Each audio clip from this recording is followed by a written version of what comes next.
I'm so excited for my dad's podcast, and it's going to start right now.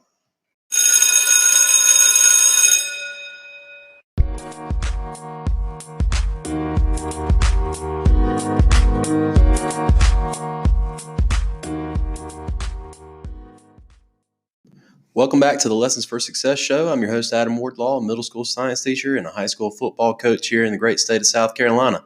I just want to thank everybody that's been supporting the show so far. Lessons for Success has now been heard in over 5 countries and over 22 states here in America. Hopefully, you've all gained some valuable insight from our guests so far on the show. Remember that new episodes come out every Sunday, and the show is available everywhere where podcasts can be found. Keep up with the show on our social media accounts at L4S Show or use the hashtag L4S Show. Again, that's the number 4. You can also send in messages to the show by downloading the Anchor app. Feel free to send in any questions or comments related to the show so it can be featured in future episodes of the podcast. Time for a quick commercial. That's right, Ellie. This episode is brought to you by Anchor. Anchor is the easiest way to make a podcast. Anchor gives you everything you need in one place for free, which you can use right from your phone or computer. Creation tools allow you to record and edit your podcast so it sounds great. And they'll even distribute your podcast for you so it can be heard everywhere. Places like Spotify, Apple Podcasts, Google Podcasts, and many more. You can easily make money from your podcast with no minimum listenership. To get started, download the Anchor app or go to anchor.fm today. Daddy, who's the guest on your podcast this week? This week's guest is Coach Melanie Redd. Melanie Redd is a strength and conditioning coach in Dayton, Ohio, and the owner of Melanie Redd Performance Training. Specializing in strength and conditioning, functional movement and mobility, Melanie has been helping athletes achieve optimal performance since 2011. She is the strength and conditioning coach for a high school football team and the Pro Football Hall of Fame Academy. She has developed and coached performance programs for high school and adult athletes around the world. Keep up with Coach Redd on Twitter at Coach_Mel_Redd. Enjoy.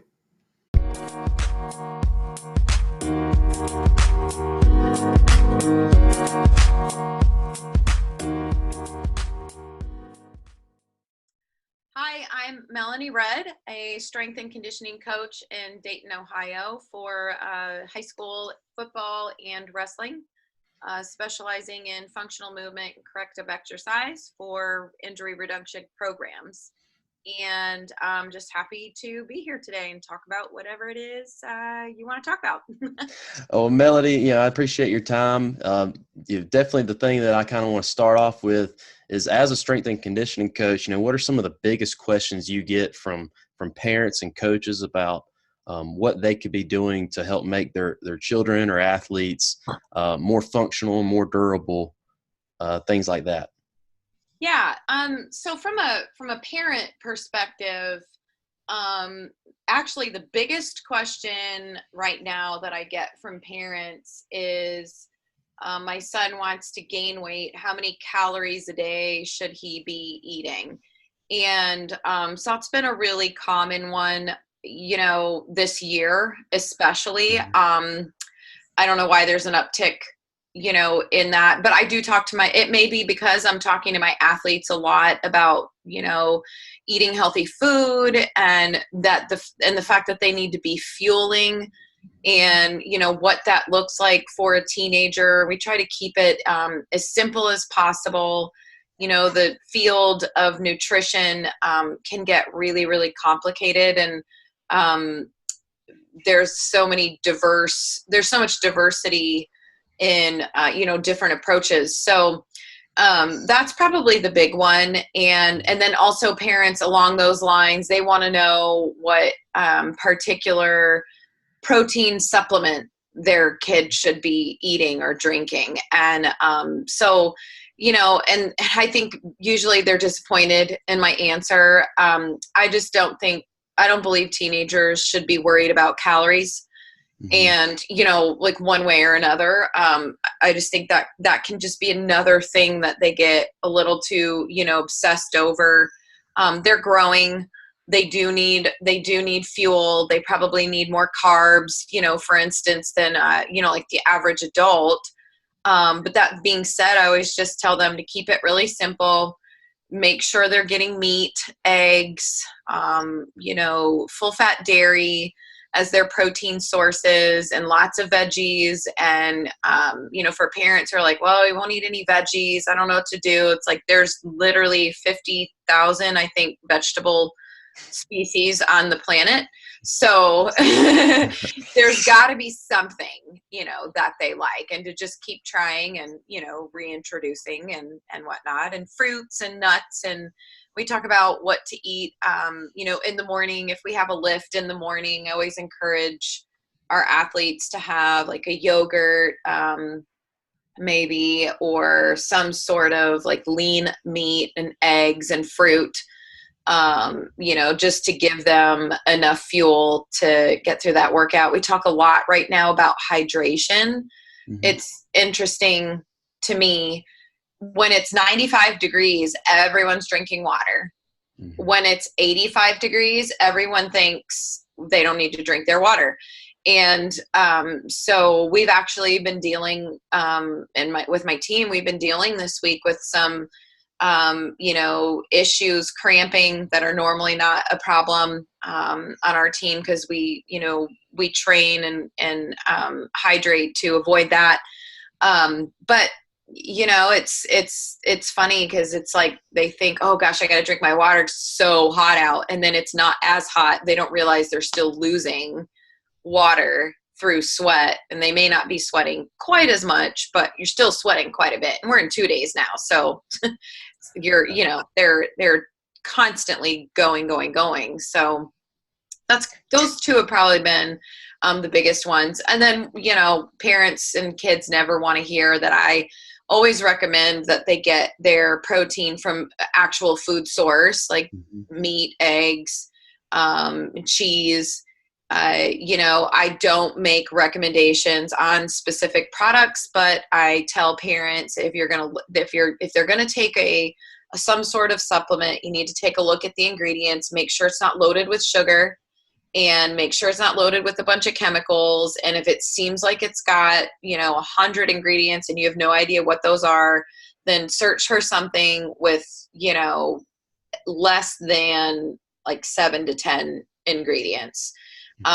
So those are, usually my big ones. And I always tell kids, I had a kid today, he's like, I don't know how much I should eat. And some kids want to gain weight, some kids want to cut weight. And I just think that's a really slippery slope. And it's something that even male athletes can become a little too hyper-focused on.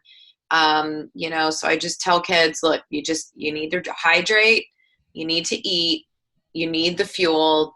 This is not the time to try to cut weight, because your fuel for what is about to happen from now until hopefully a final playoff game, is more important. So I steer clear of giving them, specific calorie goals and whatnot. And usually that is enough to get them started. And then the other big thing with parents is flexibility. I don't think my son is flexible enough. Should I sign him up for a yoga class? That's super common question. And so, when it comes to flexibility, this is what I always tell parents. Your son does not need to be as flexible as a person who does yoga. Your son needs to be flexible enough. Mm-hmm. So they need to be flexible enough for their body to be able to get into positions, to change direction. And then, they need to be able to be fast and then slow down when they want to. They need to be explosive and powerful.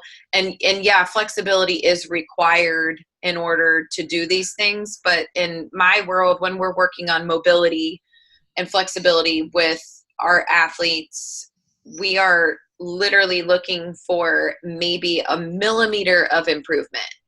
I don't care if a kid can do the splits, that's not at all what we're going for. So I always tell parents that if they're going to go the yoga route, they need to find somebody who can work with their kid one-on-one, because a class is not going to be effective.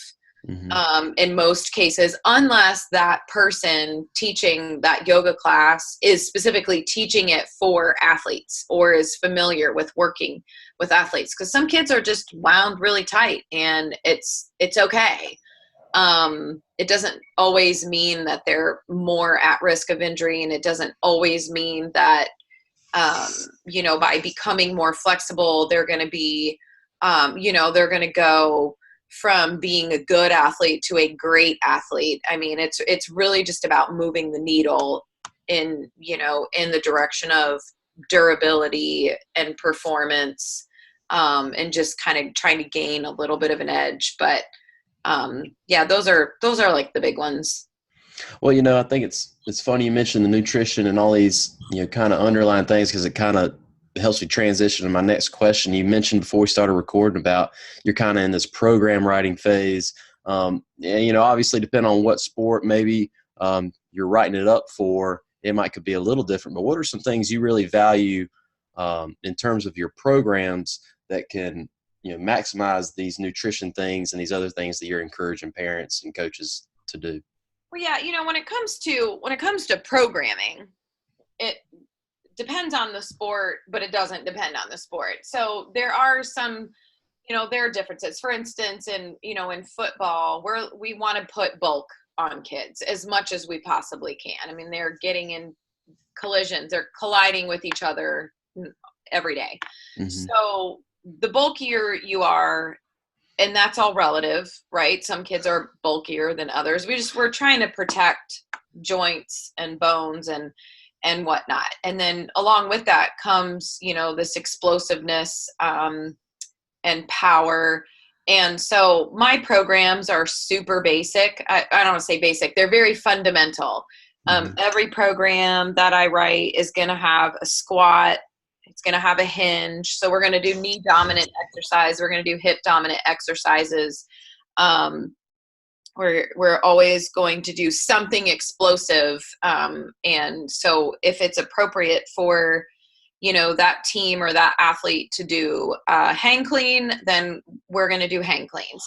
But if I'm working with, say, like girls tennis, they may not be doing explosive movements like that, even though they need to be explosive. So then we'll offer another, like a modification. And so maybe we would do some kettlebell swings and some explosive medicine ball stuff.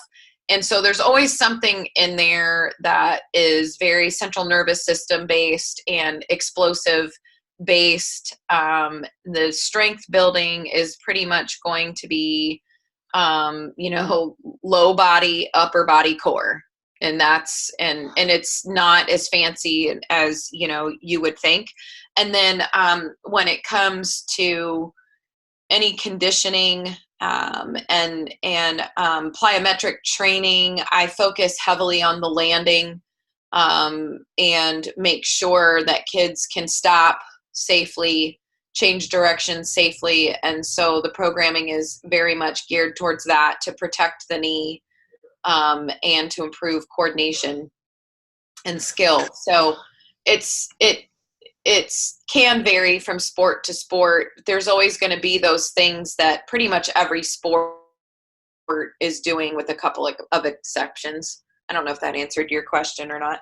No, it definitely does. I guess I was asking that because you see so many, whether it's Twitter or Instagram or something like that, all these kind of different workouts, and you really wonder, what's effective for whatever the particular sport is or for the lifestyle. That kind of helps me move into my next question, which is about social media and maybe, some of the ways that anybody out there listening can learn from social media in terms of their fitness or, what they need to be aware of. It's kind of like we mentioned earlier. All these kids are seeing these different things, and they might think some video they saw is the next best thing, when it really might not be something that they need to be embarking on, because it might not be as helpful as they might think. What's kind of your advice for anybody out there listening, with social media and how it can be helpful or harmful, and what they need to be aware of? And I know your own channels, your Twitter and Instagram, are kind of geared for certain ways if we wanted to go in that as well. But just what do we need to be out there or looking for out there when we're on the internet, maybe trying to look up different things to help make us better athletes?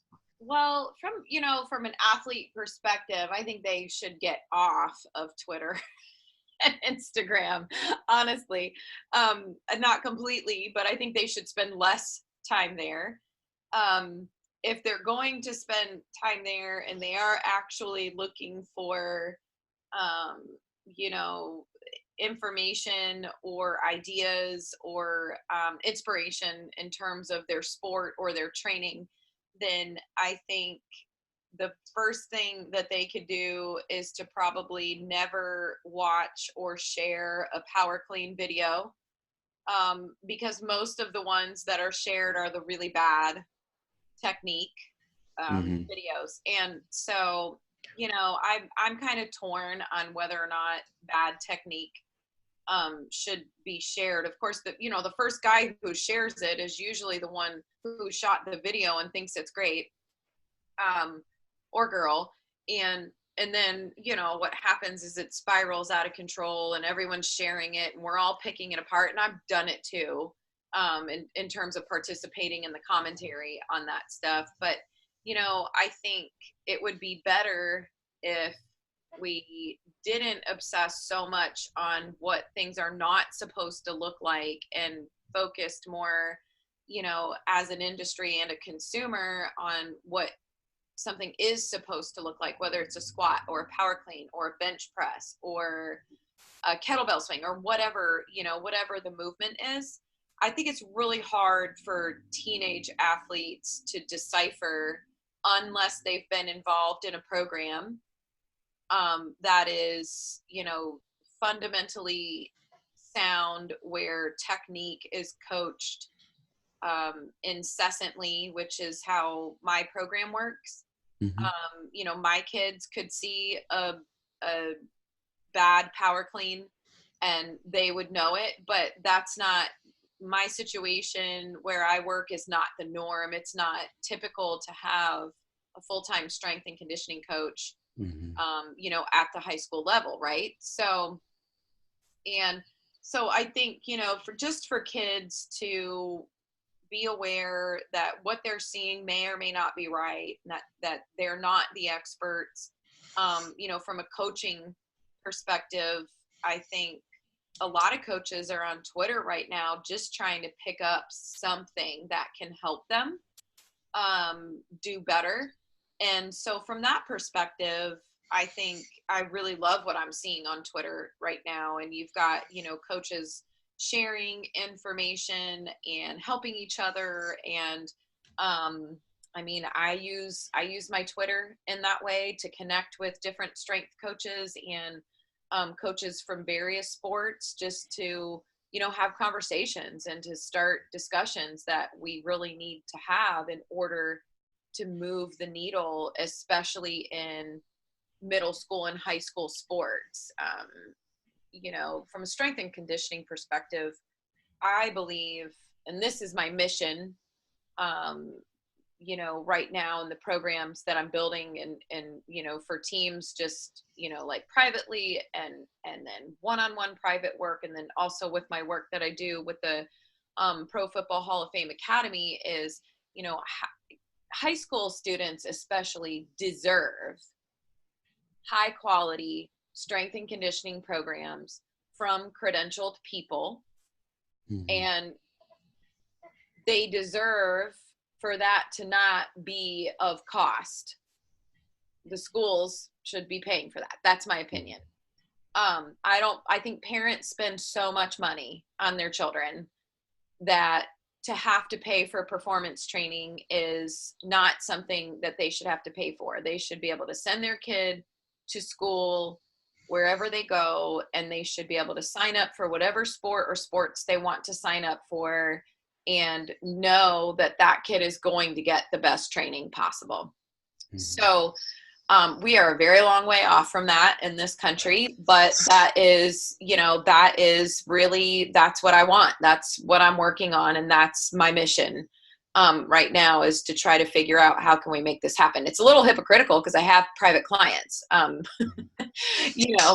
I think I train those private clients from a different perspective. That to me, it's just about how can I help this kid have the best experience that they can possibly have. And that's how I look at my football athletes, my wrestling athletes. And if I take on, more teams, that's exactly how I will look at that. It's really at the end of the day, it's trying to put these kids in position to be successful, but to also enjoy every moment of what it is that they're doing, and whether they continue to play in college or not. I think creating these capable bodies is a great way to help them enjoy what they're doing. Well, Melanie, I know your own personal social media feeds, you've kind of geared it, to work in certain ways. We kind of talked about this before we started recording. Your Twitter is kind of geared to deliver certain information, and then your Instagram delivers information as well. If anybody out there wanted to be keeping up with you and the things you're doing, how could they kind of get in touch with you via social media? Well, my Twitter handle is Coach_Mel_Redd, REDD. And my Instagram is just Melanie Redd 1. And so my Twitter, my Instagram is very education based. In fact, I just did, oh gosh, I think it was a couple weeks ago. You'd have to scroll just a little bit. I just did an entire ankle, hip, and shoulder mobility and stability series. I did that for all of my followers, but it was something that I promised all the parents and coaches and athletes from the Pro Football Hall of Fame Academy that I would post after I spent a week at the camps and talking with parents and coaches and athletes about movement patterns. We did movement pattern screening for about, I did about 610 athletes that week, I think. Yeah, it was crazy. It was a very quick screen. And so it's like the FMS screen, but I had to condense it and shorten it and do it in groups of 5. But I had the kids write down their scores based on what I saw. And what I was looking for were ankle, hip, and shoulder mobility and stability and core strength for the most part. And then educating parents, after the fact, okay, what do these scores mean? And then what can you do to help improve movement patterns so that we can, help your kid perform better and hopefully reduce any risk of injury. So my Instagram is very much geared towards what I see out there while I'm working. And then I shoot a video. Here's how you get stronger in this, or here's how your ankles can be more mobile, or whatever the educational topic is that day. My Instagram is very much geared towards that. And then my Twitter is just more, it's a little more in your face. It's probably a little more snarky sometimes. And it's just very much geared towards starting and having conversations with coaches around the country on, like I said, on the things that I think we need to be talking about. Melanie, thank you so much for giving me your time this afternoon. One thing I like to do to kind of wrap up the interviews is, it could be something that we've already discussed, but if you had to just kind of summarize what it takes to be successful in athletics or in life in terms of fitness and things like that, what would be your keys to success for the listening audience? Yeah, whether it's an athlete, and I work with the adult population as well, it doesn't, the lessons are really the same. Number one is showing up. You just have to show up, and you have to show up every day. Consistency is key, right? It doesn't matter whether it's science class or football lift or your job. If you don't show up every day consistently, then nothing good is going to happen. And then, just being willing to put in a lot of hard work into something that, you're really passionate in or that you really believe in, and not being afraid to just go all out and be the hardest working person there. I don't know why I have the drive that I have. I always have felt like I need to be the hardest working person in the room. That's just kind of, how I am. And I encourage my adult clients and my athlete clients to do, the same thing is, to just keep showing up, keep chipping away, understand that things take time. It's a process. And, realizing that you might have been wrong about a lot of things, and that's okay. Now, and you have, a blueprint. So the rest is to just show up, do the work.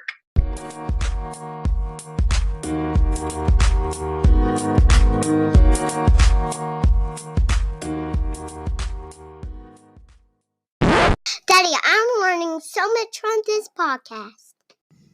I enjoyed my discussion with Coach Redd, and I hope you enjoyed the episode.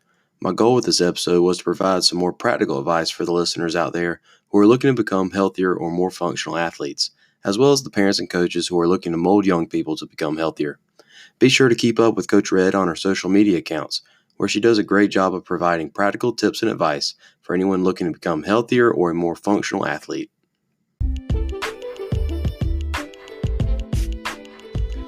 Well, that's it for this week's Lesson for Success. Be sure to interact with the show on Twitter and Instagram at L4S Show, mentioning us or using the hashtag L4S Show. Again, that's the number 4. Episodes will also be placed on the YouTube channel Lessons for Success Show. Download the Anchor app in order to send in messages to the show, and your questions and comments could be featured on future episodes. All of the episodes are available on Spotify and Apple Podcasts or anywhere else that podcasts can be found, so be sure to like, subscribe, and rate. Thank you again for listening to the Lessons for Success Show podcast.